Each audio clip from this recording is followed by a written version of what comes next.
A single defining moment can shatter a life of gilded perfection. For Eleanor Blackwood, 7 months pregnant, and the wife of billionaire industrialist Alexander Blackwood, that moment arrived under the glittering chandeliers of the St. Regis Grand Ballroom. What happens when the whispers that haunt your marriage step out of the shadows and into the unforgiving glare of the public eye? What happens when the woman who has been sharing your husband's bed decides she wants your life and is willing to use the most innocent of shields, her own child, to threaten yours? This isn't just a story of infidelity. It's a story of a wife's resilience, a husband's shocking choice, and the brutal public collision of two worlds that left a city speechless. Stay with us as we unravel the scandalous Blackwood affair. The penthouse apartment on Park Avenue was less a home and more a statement. It occupied the entire top 2 floors of one of Manhattan's most prestigious buildings, a glass-encased palace in the sky. From this vantage point, the city spread out like a carpet of diamonds, a constant glittering reminder of the power and influence wielded by its occupants, Alexander and Eleanor Blackwood.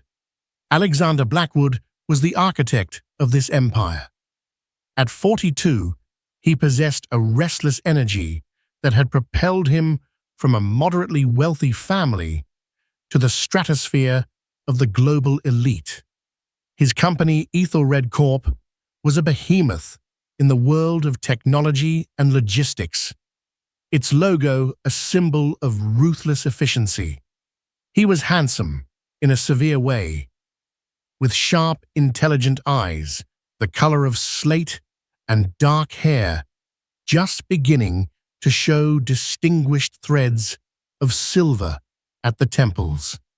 He moved with the predatory grace of a man who was accustomed to getting exactly what he wanted when he wanted it. His greatest acquisition, as the society columns often whispered, was Eleanor. She was not from his world of inherited trusts and cutthroat boardrooms. Eleanor Hayes had been an art historian, a quiet intellectual, with a warmth that seemed to melt Alexander's icy exterior. They had met at a university fundraiser where she was giving a lecture on Renaissance patronage.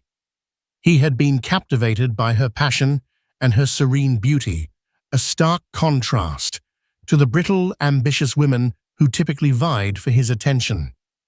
Their marriage 3 years in was considered a triumph. It was the classic pairing of power and grace, a modern-day fairy tale played out on the pages of Vogue and Forbes. And now the fairy tale was reaching its zenith. Eleanor was 7 months pregnant with their first child, a son. The nursery was a masterpiece of understated luxury, filled with handcrafted wooden toys from Germany and cashmere blankets from Scotland. Their life was by all accounts perfect. But perfection, Eleanor was beginning to learn, could be the most exquisite cage of all. The initial cracks were almost imperceptible, as fine as a hairline fracture in a porcelain vase. It started with Alexander's phone, which was suddenly always angled away from her, its screen dark. Then came the late nights at the office, which stretched into the early hours of the morning. When he finally came home, the faint, unfamiliar scent of a floral perfume, something sweet and cloying, so unlike her own subtle citrus fragrance, would cling to his custom-tailored suits. "Another merger, darling?" She would ask, her voice carefully neutral as she met him at the door, her swollen belly a prominent globe between them. "You know how it is, Elle," he'd reply, his kiss brushing her cheek instead of her lips. "The Tokyo deal is in a delicate phase. I needed to be on a call with their team." His explanations were always plausible, always airtight. He was the CEO of a global corporation. Late nights were part of the territory. To question him felt like questioning the very foundation of their life, the engine that powered their penthouse in the sky. But the unease grew a cold knot, tightening in her stomach that had nothing to do with her pregnancy. She saw the way he'd flinch almost invisibly when she reached for his phone to check the time. She noticed a new charge on their joint credit card statement, a dinner for two at La Sirène, a ridiculously expensive and intimate new French restaurant, on a night he was supposedly working through a stack of quarterly reports with his CFO. She tried to dismiss it as hormonal paranoia. Her best friend Penelope Davies, a sharp-witted lawyer who had been her maid of honor, told her as much, though with a comforting arm around her shoulder. "Eleanor, you're about to have a baby. Your whole world is changing. It's natural to feel insecure," Penny had said over lunch a week ago. "Alexander adores you. He's just under a lot of pressure." Eleanor had wanted to believe her. She needed to believe her, so she pushed the doubts down, burying them under preparations for the baby's arrival. She focused on her prenatal yoga, on finalizing the nursery decor, on the gentle kicks and flutters that reminded her of the new life she was nurturing. The illusion, however, was becoming impossible to maintain. The breaking point came on a Tuesday afternoon. Alexander was in London for a 2-day conference. Eleanor was sorting through his travel bag to do his laundry when a small, unfamiliar object fell from the side pocket of his briefcase. It was a single earring, a gaudy diamond-encrusted stud in the shape of a scorpion. It was ostentatious, flashy, and utterly devoid of the classic elegance she knew. It was the kind of jewelry she would never wear, and that Alexander would never in a million years buy for her. She stood frozen in the middle of their cavernous walk-in closet, the offending object cold and heavy in her palm.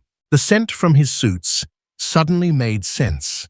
The late nights clicked into place like tumblers in a lock.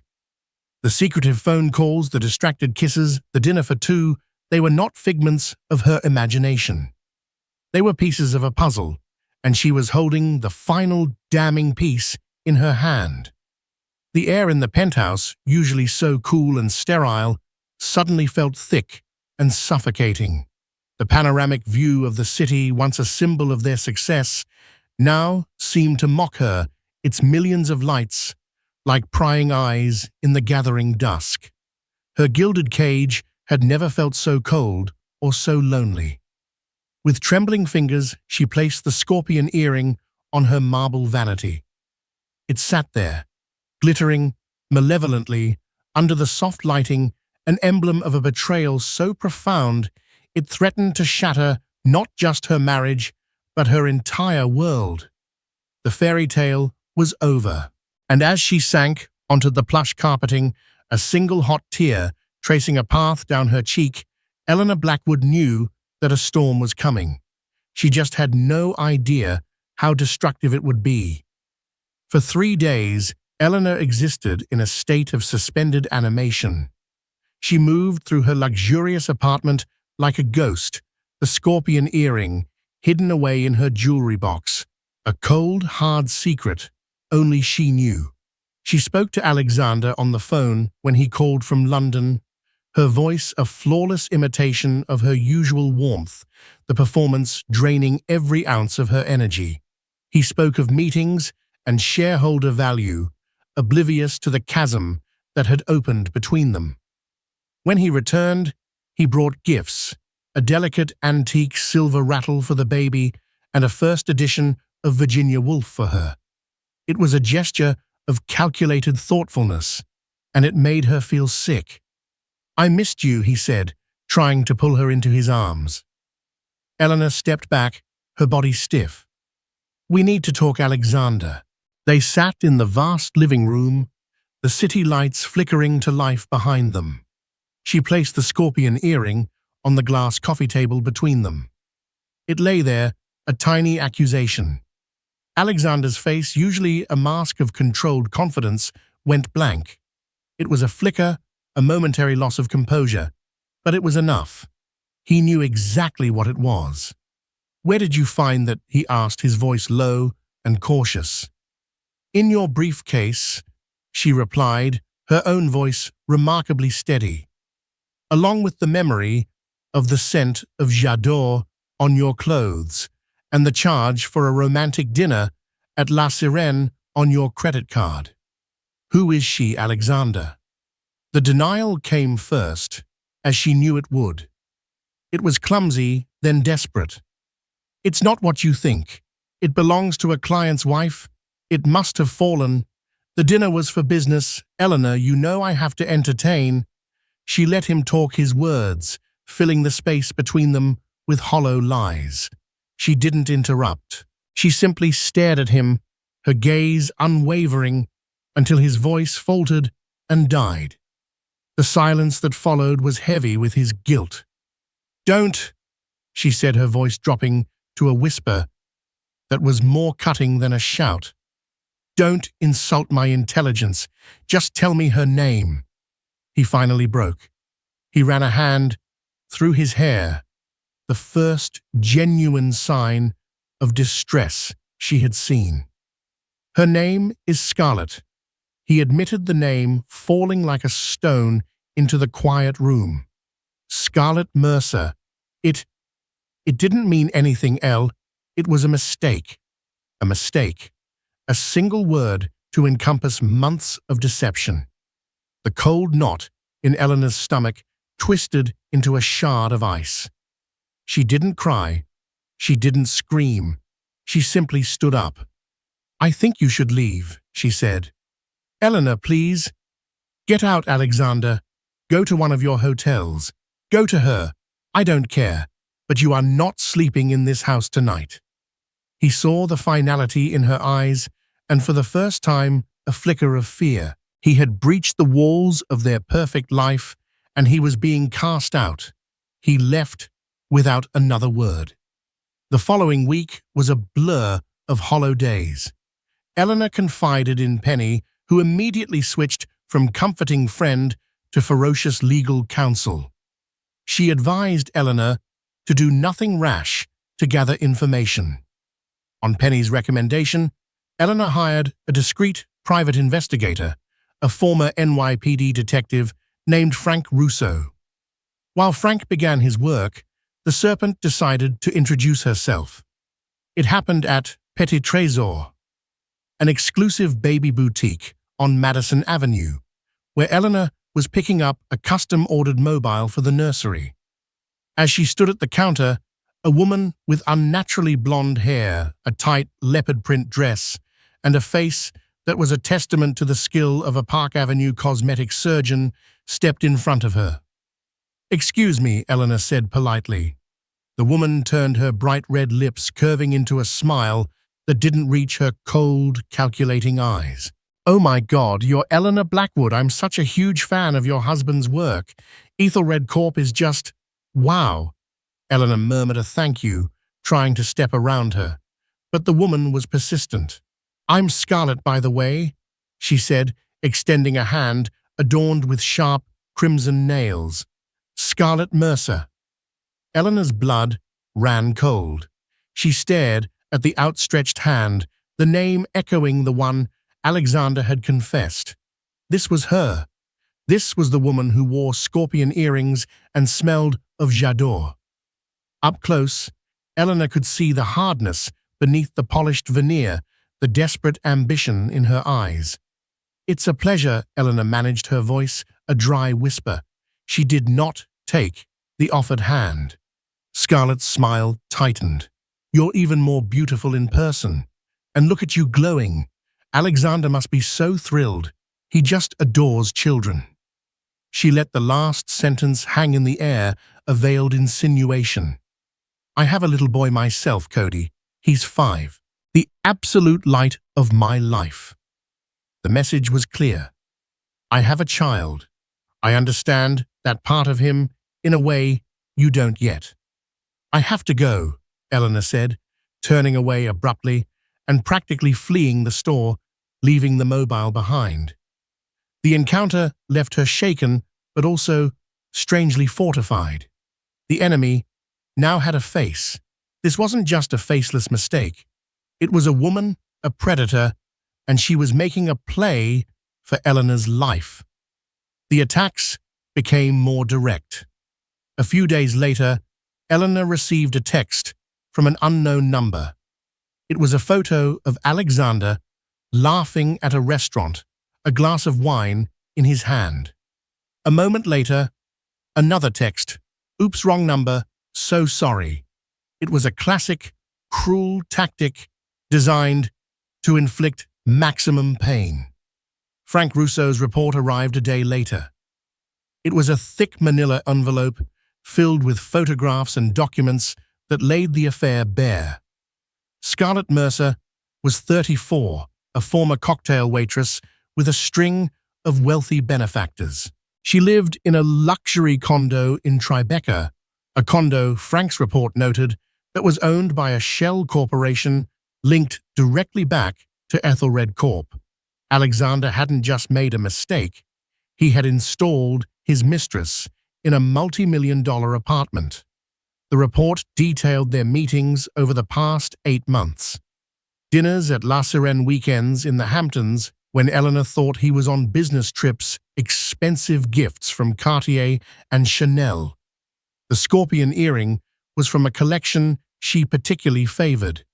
And then came the final brutal confirmation photographs of Alexander pushing a small, blonde-haired boy on a swing in Central Park. The boy was laughing, looking up at Alexander with adoration. It was Scarlett's son, Cody. Alexander was playing house. He had a whole other life, a whole other family. Eleanor spread the photos across the cold marble of her dining table. Each image was a dagger to the heart. There was Alexander, her Alexander, looking relaxed and happy in a way she hadn't seen him look in months. He wasn't the stressed CEO, he was a smiling, doting man. She finally allowed herself to break. The tears she had held back for so long came in a torrent, hot and furious. She wasn't just crying for the betrayal, but for the life she thought she had, the man she thought she'd married, and the child who was about to be born into this nest of lies. Her phone buzzed. It was Alexander. She ignored it. It buzzed again and again.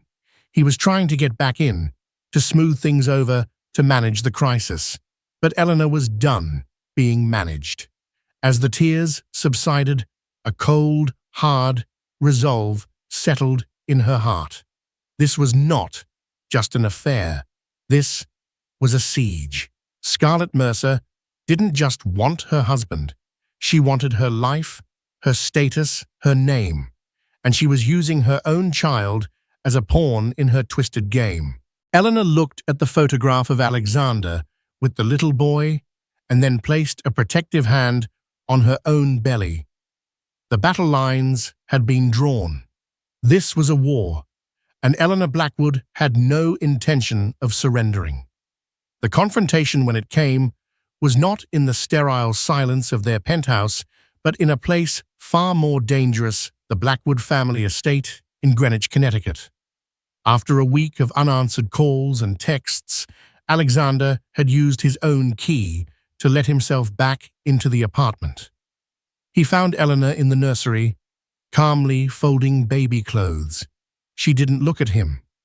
"We can't go on like this, Eleanor," he began, his voice strained. "I've ended it. It's over. I was weak and foolish, and I will spend the rest of my life making it up to you." Eleanor carefully folded a tiny white sleepsuit and placed it in a drawer. She finally turned to face him, her eyes as cold and clear as ice. In her hand, she held the private investigator's report. She didn't speak. She simply fanned the photographs out on the changing table. Pictures of him with Scarlett. Pictures of him with Cody.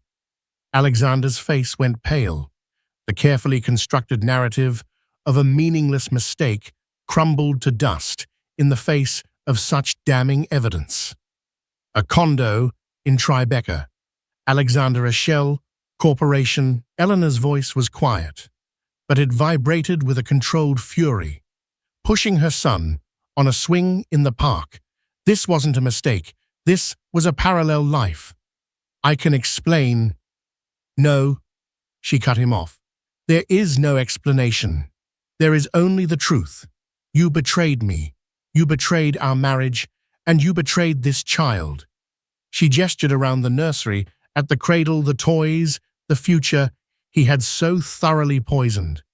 I want you to leave, and I want you to call your lawyer. I'll be calling mine. The word lawyer seemed to finally break through his haze of self-preservation. Panic flared in his eyes. Eleanor, don't. We can fix this. Think of the baby. Think of the family. I am thinking of the baby, Gichti, she retorted, and I will not raise him in a house built on lies. Their standoff was interrupted by the imperious buzz of the penthouse intercom. It was Charles, the doorman. Mrs. Blackwood, your mother-in-law, is on her way up. Genevieve Blackwood did not arrive. She descended. A formidable woman in her late 60s, she was the matriarch of the Blackwood clan, a product of old money and even older expectations. She surveyed the scene, the tension thick enough to cut with a knife, the damning photos still on the changing table with shrewd, disapproving eyes. So, Genevieve said, her voice like cracking ice, the rumors are true. Her gaze settled not on her son, but on Eleanor. I warned him, she said, as if Eleanor wasn't even there. Marrying outside of our circle always leads to complications. Girls like this, she gestured vaguely at Eleanor, they don't understand the pressures. They get emotional. They can't handle the demands of being a Blackwood wife. Eleanor was stunned. She had expected judgment, but she had expected it to be directed at the guilty party. Instead, Genevieve was blaming her. With all due respect, Genevieve, Eleanor said, her voice trembling slightly, your son is the one who had an affair. I am the one who is 7 months pregnant with his child. An affair is a symptom, dear, not the disease, Genevieve sniffed, pulling off her leather gloves. A man like Alexander has needs. If those needs aren't being met at home, are you honestly suggesting this is my fault? Eleanor asked, incredulous. Before Alexander could intervene to his credit, he looked as though he was about to. The intercom buzzed again. This time, Charles sounded flustered. Mr. Blackwood, I'm sorry to disturb you again, but there is a Ms. Scarlett Mercer in the lobby. She's rather insistent. A collective wave of dread washed over the room. Alexander grabbed the receiver. Charles, you are not to let her up, under any circumstances. But it was too late. As if on cue, the private elevator that opened directly into the penthouse foyer chimed, and the doors slid open. There stood Scarlett Mercer, dressed in a tight crimson dress, holding her son Cody by the hand. She took in the scene with a triumphant smirk, the disgraced husband, the pregnant wife, and the formidable matriarch. She had timed her entrance for maximum impact. Alex, darling, she cooed, striding into the room as if she owned it. I was so worried. You weren't answering my calls. Her eyes swept over Eleanor's swollen form with theatrical pity. Oh, you poor thing. You look exhausted. Cody, a small blond boy with wide, confused eyes, clung to her leg. He was the innocent human shield in her audacious assault. Genevieve Blackwood stared at Scarlett as if she was something she'd found on the bottom of her shoe. And who is this? She demanded, her voice dripping with contempt. I'm Scarlett, she announced brightly, the woman who actually makes your son happy.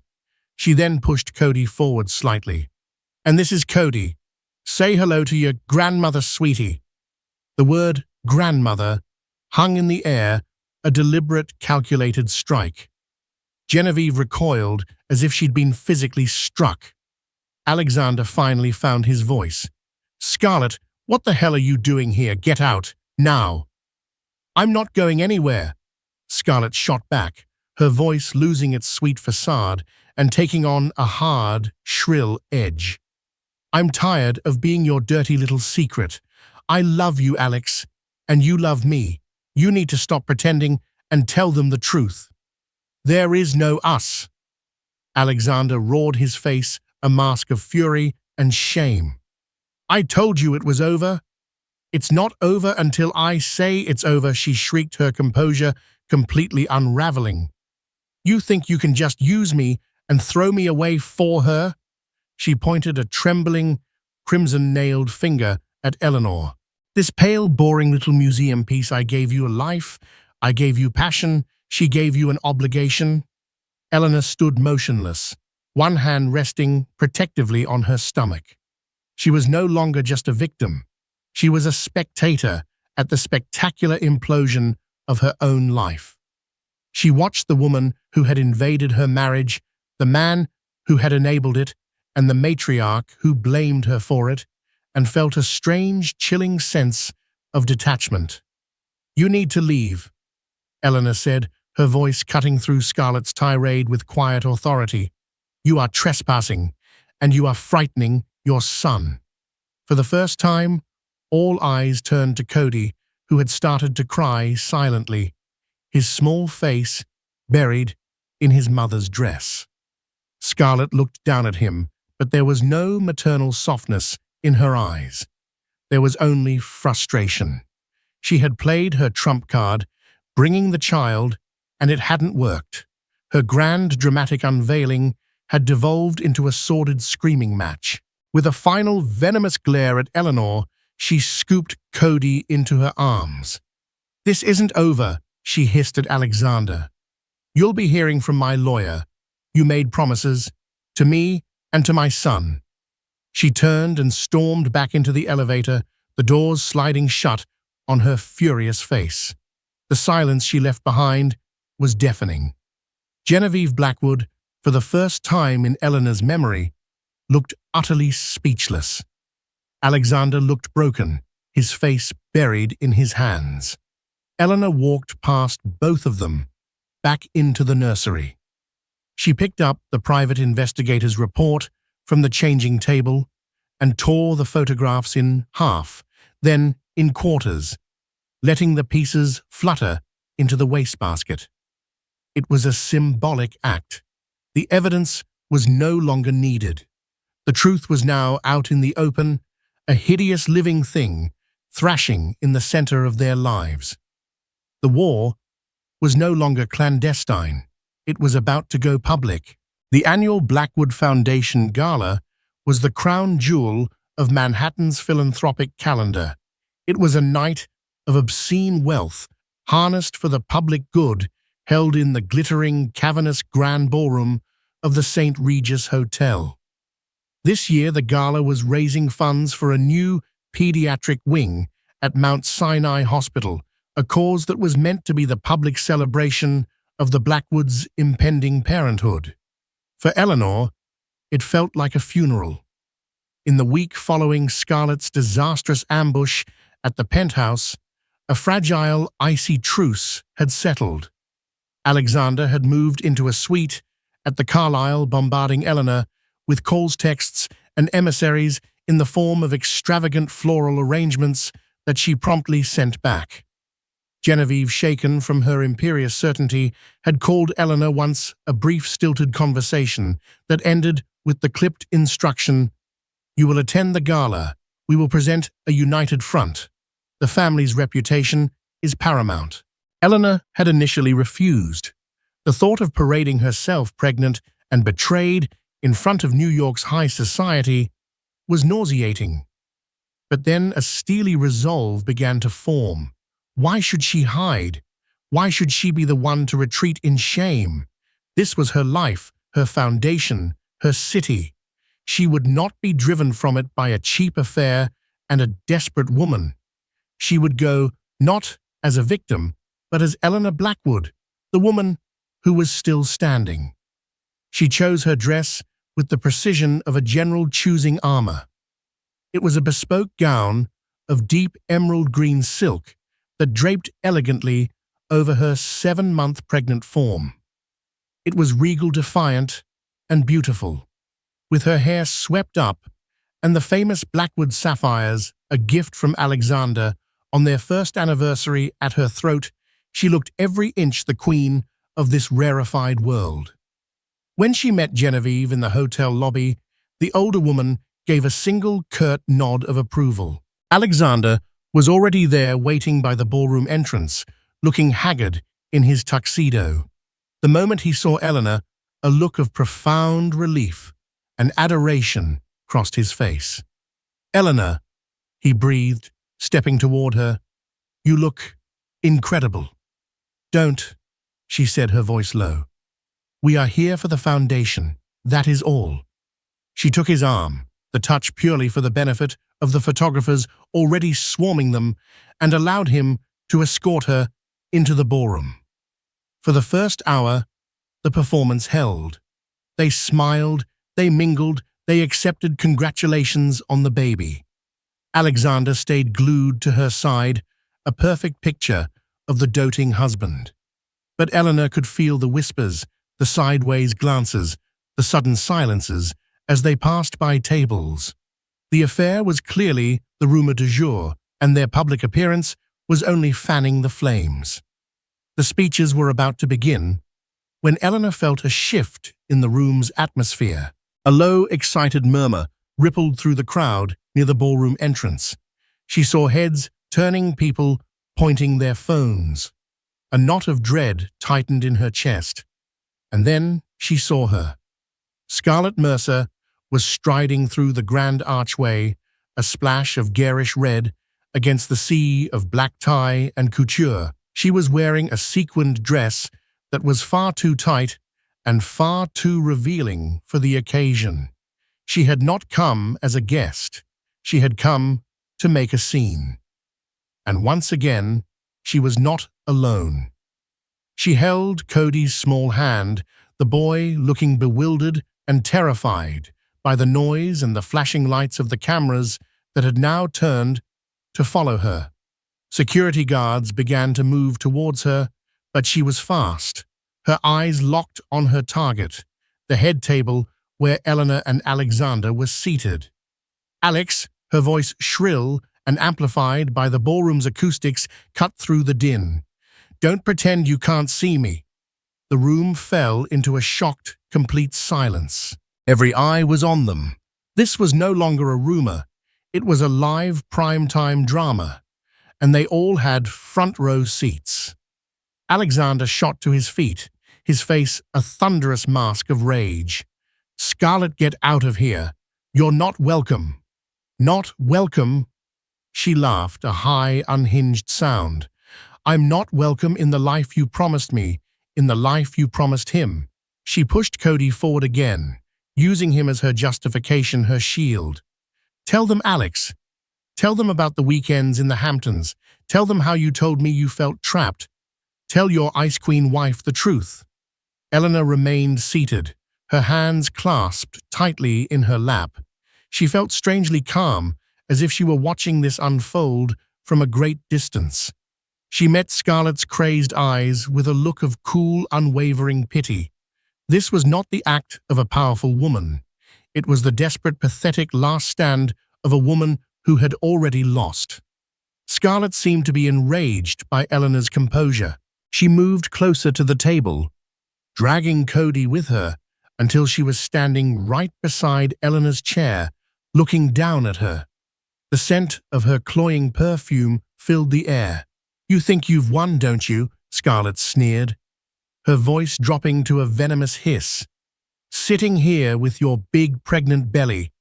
You think this child will keep him?" She leaned in closer, her voice barely a whisper, but her words were aimed like a poisoned dart. "You know accidents can happen, especially to someone so fragile." She flicked her eyes meaningfully towards Eleanor's stomach. "It would be a shame if something were to happen to your baby. A child for a child, perhaps." It was a direct, undeniable threat. A line had not just been crossed, it had been obliterated. In that instant, something in Alexander snapped. The carefully controlled CEO, the man who calculated every move, vanished. All that was left was a primal protective rage. He had been moving to intercept Scarlett, to have security remove her. But when he heard those words, he stopped. He looked at Scarlett's twisted, snarling face. He looked at her using her own child as a prop for her venom. And he looked at his wife, pale but resolute, carrying his unborn son. Before anyone could react, before a security guard could take a step, Alexander moved. It was not a thought. It was an instinct. He stepped between Scarlett and Eleanor, shielding his wife with his body. He looked Scarlett directly in the eye, and with a swift, unhesitating motion, he slapped her. The sound was shockingly loud in the silent ballroom. A sharp, resonant crack that echoed off the crystal chandeliers. It wasn't a brutal, violent blow, but a sharp, definitive statement. A full stop. Scarlett stumbled back, her hand flying to her cheek, her face a mask of utter shock and disbelief. The crowd let out a collective, audible gasp. A dozen cameras flashed at once, capturing the moment for eternity. Cody began to wail, a terrified, heartbroken sound. Alexander didn't even look at Scarlett's stunned face. His eyes were like chips of ice. "Get out," he said, his voice low, shaking with a cold fury that was more terrifying than any shout. "You will never come near my wife again. You will never come near my child again. If you do, I will bury you so deep in legal trouble, you will never see the light of day. Marcus will be in touch." He then turned his back on her completely, his entire focus shifting to Eleanor. He knelt beside her chair, his hands hovering, not daring to touch her without permission. "Eleanor, are you all right? The baby?" Eleanor looked from her husband's terrified, remorseful face to the pathetic weeping figure of Scarlett, being escorted out by a swarm of security guards. She placed a hand on her stomach, feeling the reassuring kick of her son. She was all right, shaken, humiliated, but all right. She looked at Alexander, not the billionaire, not the adulterer, but the man who had without a second's hesitation physically placed himself between his family and a threat. In that single violent public act, he had made a choice. He had chosen her. It didn't erase the past, but it irrevocably changed the future. The slap had not just been an act of violence, it was a declaration. The public humiliation was complete, but it was Scarlett's, not hers. The slap echoed around the world. By morning, the grainy cell phone photos and videos were on every news site, every gossip blog, every social media feed. Blackwood Gala slap was trending globally. The headlines were sensational. Billionaire Blackwood slaps Mistress in public showdown. Blackwood love triangle explodes at charity gala. Ethelred Corp CEO in violent clash over pregnant wife. The fallout was immediate and brutal. Ethelred Corp's stock dipped 7% at the opening bell as the board of directors scrambled to manage the PR nightmare of their CEO being involved in such a public tawdry scandal. Alexander went into seclusion, holed up in his office tower, fielding furious calls from board members and shareholders. But for the first time, his focus wasn't on his company. It was on his wife. He had driven Eleanor home from the gala in complete silence, the air in the Rolls-Royce thick with unspoken emotions.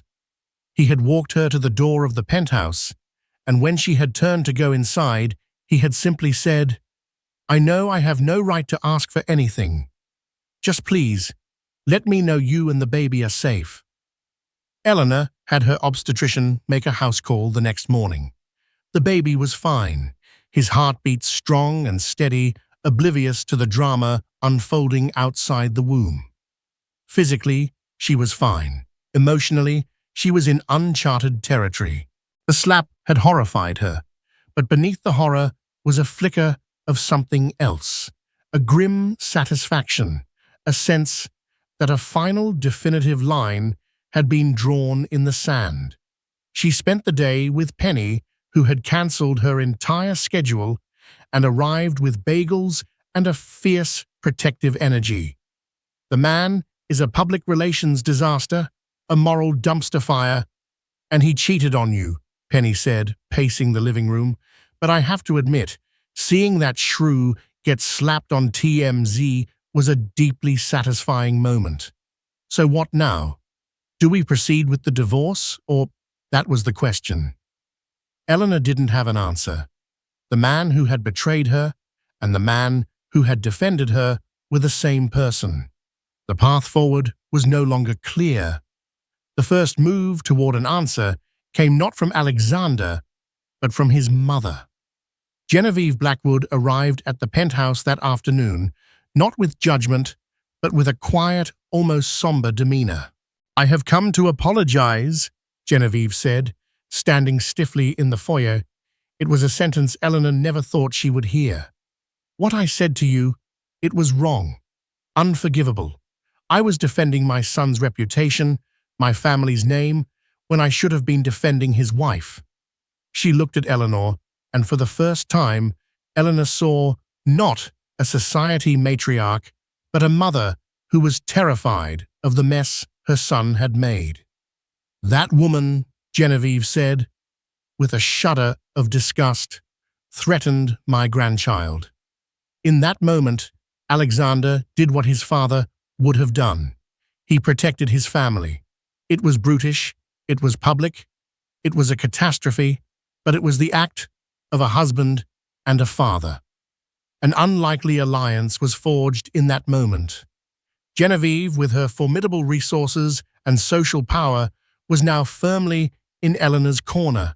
Her first act was to call the chairman of the Ethelred board and inform him in no uncertain terms that if any action was taken against Alexander, the Blackwood family, who still held a controlling interest in the company, would initiate a hostile takeover that would make their heads spin. The board meeting was cancelled. Alexander, meanwhile, was finally taking concrete action. He wasn't sending flowers. He was dismantling the life he had built with Scarlett. Marcus Thorne, his shark of a lawyer, was unleashed. A formidable restraining order was filed against Scarlett, citing the public threat against Eleanor and the unborn child. Eviction proceedings for the Tribeca condo were initiated. Every financial tie was severed. Marcus also delivered a file to Eleanor at Alexander's instruction. It was a comprehensive report on Scarlett Mercer. It turned out the gala was not her first attempt at a public shakedown. She had a history of targeting wealthy, powerful men. She would initiate an affair, create a dependency, and then, when the man tried to end it, she would threaten public exposure to extort a hefty settlement. She had done it twice before in Los Angeles and in Miami, walking away with six-figure payouts and non-disclosure agreements. She was in massive debt from a lavish lifestyle she couldn't afford. The threat at the gala, Marcus explained, was her nuclear option, a desperate attempt to force a multi-million-dollar settlement from Alexander to avoid scandal. The knowledge was strangely liberating. This wasn't about love or passion. It was a transaction, a cold, calculated business deal that had gone wrong. Alexander had been a fool, arrogant, and easily flattered, but he had been a mark, not a partner, in a shadow family. A week after the gala, Eleanor agreed to see him. He came to the penthouse looking 10 years older. He didn't make excuses. He didn't try to touch her. He just sat on the opposite sofa and talked. "I have no right to your forgiveness," he began, his voice raw. "I know that, but I want to tell you why. Not as an excuse, but as an explanation. I was arrogant. I was lonely." He spoke of the immense pressure of his job, the isolation at the top. He confessed that when Eleanor had become pregnant, he had felt a surge of panic, a fear that he would be sidelined in his own life, that the quiet, intellectual world she inhabited would completely subsume his own. Scarlett was an escape, he said, looking at his hands. She was easy. She was flattering. She made me feel powerful at a time when I felt like I was losing control. It was a pathetic, egotistical, and catastrophic failure of character. I hated myself every single day for it. And when I saw her standing there, threatening you, threatening our son, I realized that none of it, the company, the money, the power, none of it meant anything. The only thing in the world that mattered was in that chair. He didn't cry, but his voice was thick with unshed tears. "I have started therapy, Eleanor. I have given Marcus instructions to begin the process of putting a significant portion of my personal Ethelred shares into a trust for you and the baby, a trust that I cannot touch. It's not a bribe, it's a guarantee. I will spend the rest of my life, however you will let me, earning back a single shred of your trust." Eleanor listened, silent and impassive. She had seen the evidence. She had heard the confession. She had witnessed the public declaration. The rage had burned out, leaving behind a vast, empty space. "I'm not ready to forgive you, Alexander," she said, finally, her voice clear and strong.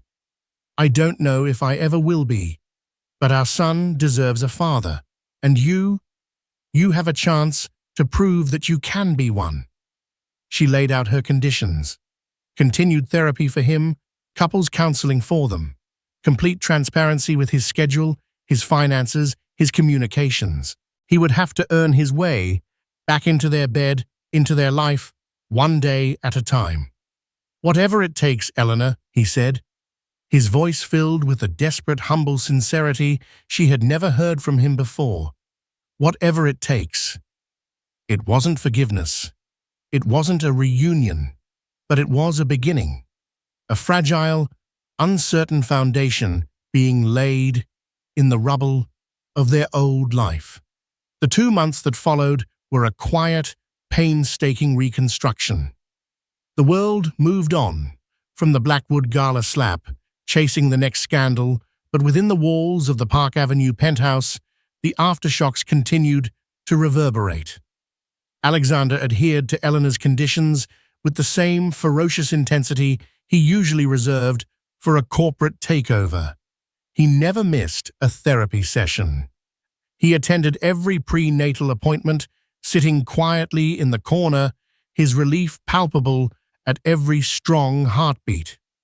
He gave Eleanor the passwords to his phone and email without her even having to ask. He was home for dinner every single night. He was a man humbled. The arrogance that had been his defining feature was gone, replaced by a quiet, watchful solicitousness. He talked to Eleanor not about deals and mergers, but about his fears and his sessions with his therapist. He was learning a new language, the language of vulnerability and accountability.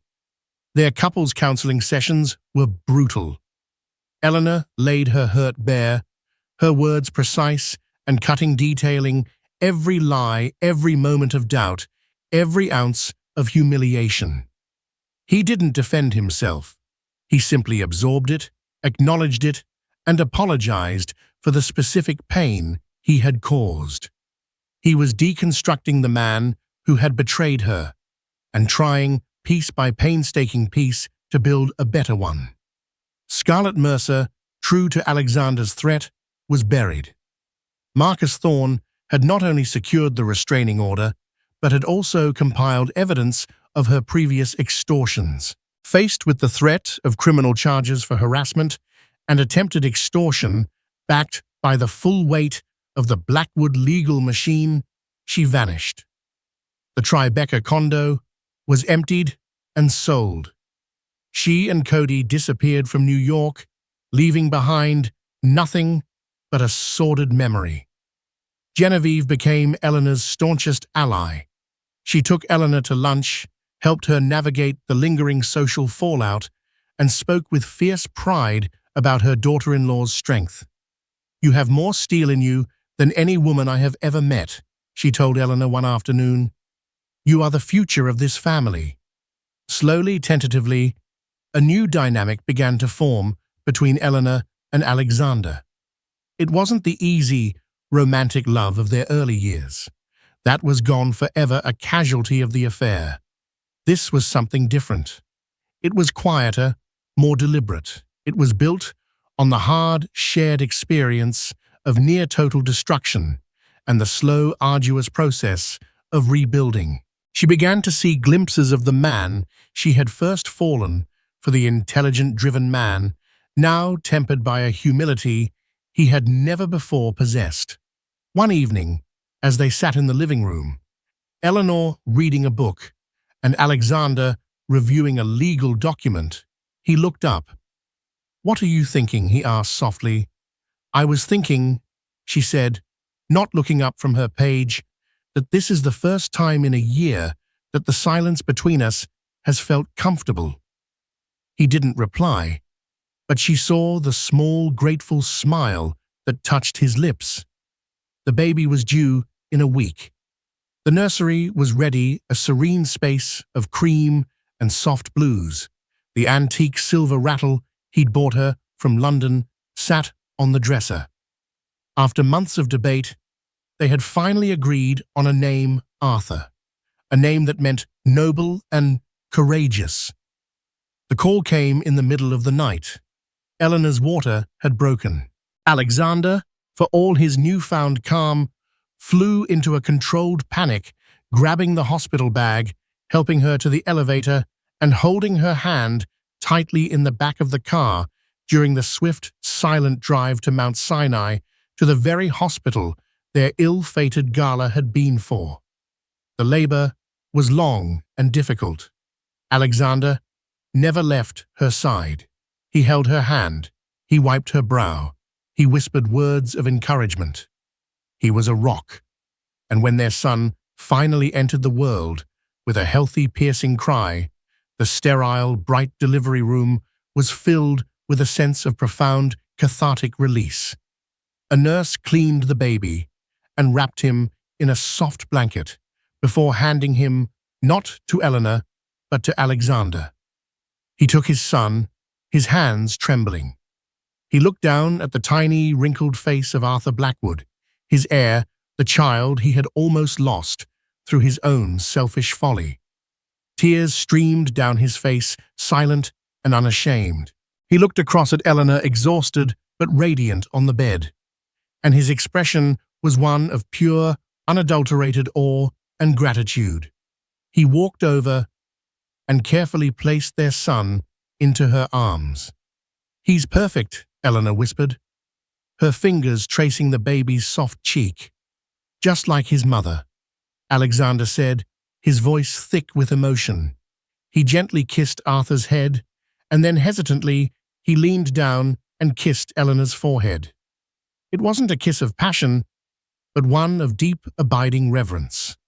Lying there with her son nestled against her chest and her husband standing watch, Eleanor knew that their fairy tale had not been restored. Fairy tales are for children. They are simple stories of good and evil with no room for the messy, complicated, painful truths of adult life. Their story was no longer a fairy tale.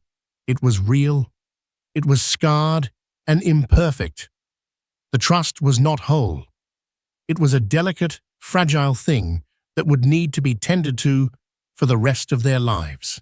But as she looked at Alexander, who was looking at their son with a love that was fierce and protective, she knew they had something more valuable than perfection. They had a new foundation, built not on the gilded illusion of a penthouse in the sky, but on the bedrock of a brutal truth, a difficult atonement, and the shared, unconditional love for the new life they had created together. They had survived the storm, and in the quiet aftermath, they were finally, truly a family.